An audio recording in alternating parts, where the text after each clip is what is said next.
Hello everyone. Today we are going to discuss various types of cyber crime. आज हम बात करेंगे विभिन्न प्रकार के साइबर अपराधों के बारे में। जितने हो सकेंगे वो आज बात करेंगे, बाकी जो बचेंगे वो नेक्स्ट लेक्चर वीडियो में बनाएंगे।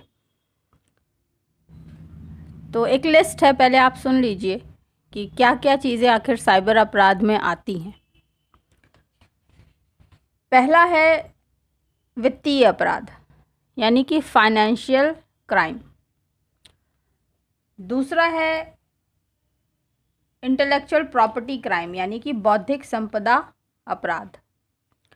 चलिए थोड़ा थोड़ा हर के बारे में हम लोग बोलते भी चल रहे हैं ताकि समझ में भी आता जाए।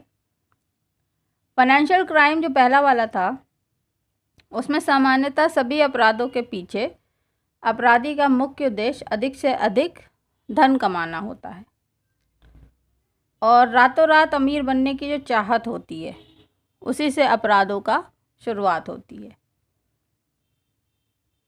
इस पूरे टाइप के जो अपराध होते हैं वित्तीय फाइनेंशियल क्राइम जिनको कहते हैं, इसमें ऑनलाइन शेयर ट्रेडिंग, इंटरनेट या मोबाइल बैंकिंग इत्यादि के माध्यम से किए जाते हैं।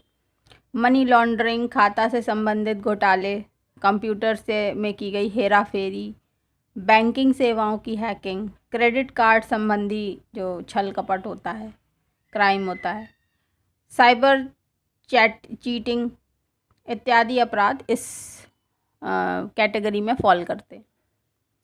दूसरा है इंटेलेक्चुअल प्रॉपर्टी क्राइम यानी कि बौद्धिक संपदा अपराध।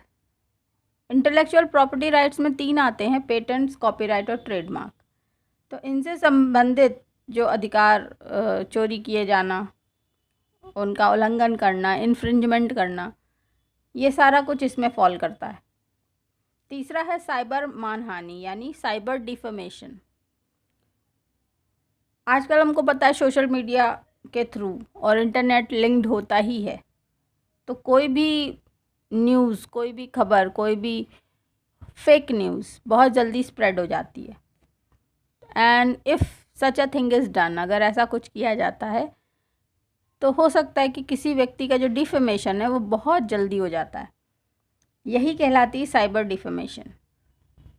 तो कंप्यूटर और इंटरनेट के माध्यम से किया गया जो मानहानि है उसी को हम कहेंगे साइबर मानहानि, यानी कि अश्लील फ़ोटोग्राफ्स को वेबसाइट पर डालना, किसी लड़की या स्त्री की आपत्तिजनक तस्वीरें पोस्ट करना, मानहानिकारक कथन जो होते हैं, स्टेटमेंट्स होते हैं, उनको वेबसाइट पर जारी करना, ईमेल, इस तरह के मानहानि वाले ईमेल डालना, ये सब साइबर अपराध के तहत आता है। चौथा है साइबर फॉर्जरी, इसको कहते हैं साइबर कूट रचना। साइबर कूट रचना का अपराध जो है कंप्यूटर, प्रिंटर और स्कैनर के माध्यम से किया जाता है और इसे साइबर कूट रचना के ही नाम से इसीलिए जानते हैं क्योंकि इसमें एक तरह का षड्यंत्र रचते हैं। कूट रचित करेंसी नोट बनाना, कूट रचित डाक टिकट, स्टैम्प पेपर, अंक पत्र, मार्कशीट्स, सर्टिफिकेट्स, डिजिटल सर्टिफिकेट्स, ये सब बनाना इसी के तहत आता है। This is cyber forgery. चौथा है ऑनलाइन गैम्बलिंग, ऑनलाइन जुआ खेलना। आजकल आप लोग देखते होंगे ओलंप ट्रेड और ये बहुत तरह की साइट्स हैं जो कि गैम्बलिंग यानी जुआ खेलना, सट्टा लगाना, सट्टा खेलना, इवन बिटकॉइंस के टर्म्स में भी वो ग्राफ चलता रहता है and you have to just guess कि अगले 5 सेकंड 10 सेकंड में ये इस लेवल जो भी आपने रेट फिक्स किया उससे ऊपर अगर स्टॉप होगा, अप डाउन पे आप उसको सट्टा खेलते हैं। तो वो क्लेम करते हैं कि वो रजिस्टर्ड है, बट हु नोज़। तो इस तरह से जो आपका पैसा डूबता है, जो पैसा लोग खोते हैं ऑनलाइन गैम्बलिंग के थ्रू, बहुत सारे ऐप्स हैं जो कि ठीक नहीं हैं, यही कहलाते हैं ऑनलाइन गैम्बलिंग और ऑनलाइन का जुआ खेलना। तो अपने यहाँ जुआ खेलना अवैध है, लेकिन कई देश ऐसे हैं विश्व में जहाँ पे जुआ खेलना अवैध नहीं माना जाता है। तो अपने यहाँ इसीलिए ये अपराध की श्रेणी में आता है। ईमेल बॉम्बबाजी, ये छठवां है। It is known as email bombing, यानी ईमेल के बम गिराना। ये एक ऐसा अपराध है जिसमें व्यक्ति को ईमेल खाते में बहुत बड़ी संख्या में ईमेल भेजा जाता है, जिससे कि उसका संपूर्ण खाता ही ध्वस्त हो जाता है। या किसी कंपनी के ईमेल खाते में बहुत बड़ी संख्या में मेल सर्वर भेजा जाता है, या किसी ईमेल सेवा प्रदाता के ईमेल खाते में बहुत बड़ी संख्या में मेल सर्वर भेज दिया जाता है, जिसका मुख्य उद्देश्य उस कंपनी का ईमेल सेवा प्रदाता के ईमेल खाते को ध्वस्त करना होता है। तो ईमेल्स जो होते हैं वो एक्चुअली एक आइडेंटिटी होते हैं हर व्यक्ति की, जो भी अपना खाता बनाता है, पर्सनल अकाउंट बनाता है। आप जानते होंगे, अगर आप यूट्यूब और फेसबुक यूज़ करते हैं तो you have to create an email account, और ईमेल अकाउंट आपका एक विश्वसनीय आइडेंटिटी होती है जिस पे आप अपने न्यूज़, अपने डॉक्यूमेंट्स रिसीव कर लेते हैं। तो जब यही डॉक्यूमेंट्स, ये जो आपका अकाउंट होता है, इसी पे आक्रमण होता है, तो ही उसको कहते हैं ईमेल बॉम्बिंग। और आपका खाते को ध्वस्त करने के लिए इस्तेमाल भी ईमेल्स का ही किया जाता है। तो इतने सारे ईमेल्स भेज दिए जाते हैं कि वो अकाउंट ही बिल्कुल ध्वस्त हो जाता है, ख़त्म हो जाता है। फिर सेल ऑफ इल्लीगल आर्टिकल्स, ये 7वां है लिस्ट में। अवैध वस्तुओं का विक्रय। इसमें ऐसी वस्तुओं का विक्रय इंटरनेट या वेबसाइट के माध्यम से किया जाता है जिसका विक्रय सामान्यतः प्रतिबंधित होता है, जैसे कि हथियार या प्रतिबंधित हथियार जो होते हैं, प्रतिबंधित वन्य जीव, उनकी खाल का विक्रय, प्रतिबंधित स्वापक औषधि, प्रतिबंधित मन प्रभाव पदार्थ, मादक पदार्थ आदि इसी लिस्ट में आते हैं। और अगर इन सब का ऑनलाइन विक्रय होता है तो this is a 7th category of cyber crime. फिर एक कहलाता है साइबर पोर्नोग्राफी, साइबर अश्लील लेखन। तो ये सबसे बड़ा समस्या आजकल जो साइकोलॉजिकली और मेंटली लोगों को परेशान किए हुए, खासकर कि भारत जैसे देश में वर्तमान समय में साइबर का जो अश्लील लेखन है विश्व की सबसे बड़ा व्यवसाय है, क्योंकि सबसे ज़्यादा वेबसाइटें वर्तमान समय में अश्लील लेखन की ही मिलेंगी। ऐसी अश्लील लेखन में कंप्यूटर और इंटरनेट के माध्यम से जो वेबसाइटें हैं, जो पत्रिकाएं हैं, उनको जारी किया जाता है, और इसमें लड़कियां, स्त्रियां, बच्चों की कामुक और अश्लील चित्र वेबसाइट पर जारी किए जाते हैं। और इन सब से जो है आदमी का मन, स्वास्थ्य और उसका जो स्टेटस है, इकोनॉमिक, सोशल, फाइनेंशियल, सब कुछ प्रभावित होता है। तो एक तरह से मानसिक अपंगता का शिकार होने लगते हैं लोग। तो ये आता है आपका 8वें प्रकार का जो क्राइम है उसके तहत।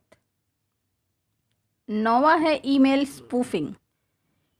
ईमेल स्पूफिंग कहलाता है जब किसी व्यक्ति या संस्था की ईमेल के माध्यम से उगने का आरोप किया जाता है, तो इसे ईमेल स्पूफिंग के नाम से जाना जाता है।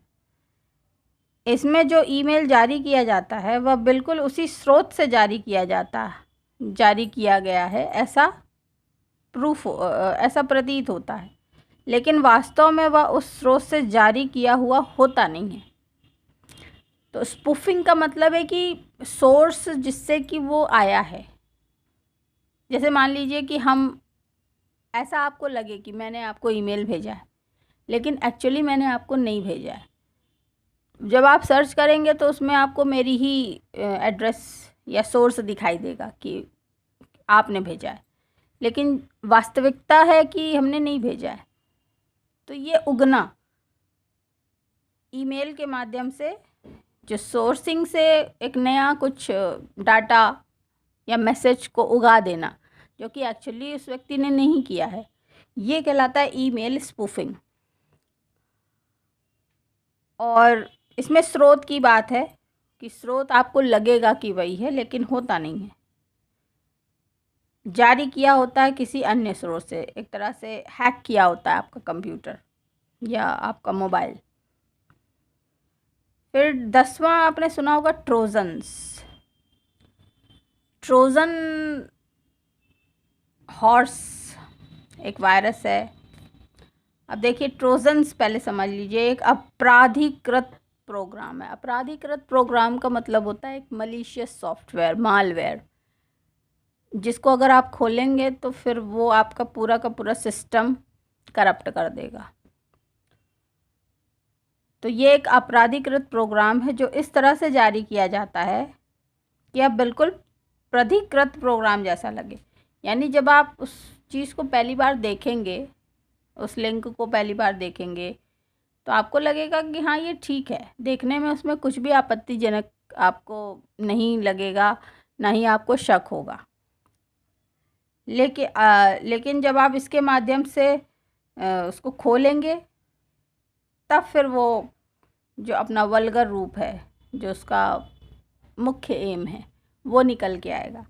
और ये जो नाम है ट्रोजन, ये आपका एक ग्रीक कहानी है, उससे आया है कि ट्रोजन वॉर जब हो रहा था ग्रीक युद्ध में, तो ट्रॉय की तरफ से एक गिफ्ट दिया गया था। उसमें एक घोड़ा था, लकड़ी का घोड़ा बनाया गया। जब युद्ध नहीं जीत पा रहे थे तो एंड में उन्होंने एक लकड़ी का घोड़ा बनाया, उसके अंदर अपने सैनिक भर दिए और बस वो घोड़ा वहाँ रह गया और बाकी सब लोग अपना वहाँ से चले गए। तो जो अदर आर्मी थी उसने सोचा कि अरे ये लोग हार मान के चले गए, तो बोले क्या रखा है, बोले घोड़ा रखा है। तो उन्होंने कहा चलो गिफ्ट छोड़ गए, इसको अंदर ले लेते, घोड़े में क्या है। लेकिन वो लकड़ी के घोड़े के अंदर जब उसको अंदर कर लिया अपनी सीमा के, फिर रात में वो सैनिक निकले और सबको रात में मार के और फिर विजय प्राप्त कर ली। तो ये छुपा हुआ कि अंदर कुछ और बाहर से कुछ और। तो बाहर तो घोड़ा था, गिफ्ट था, लेकिन अंदर सैनिक छुपे हुए थे जो कि मृत्यु थे।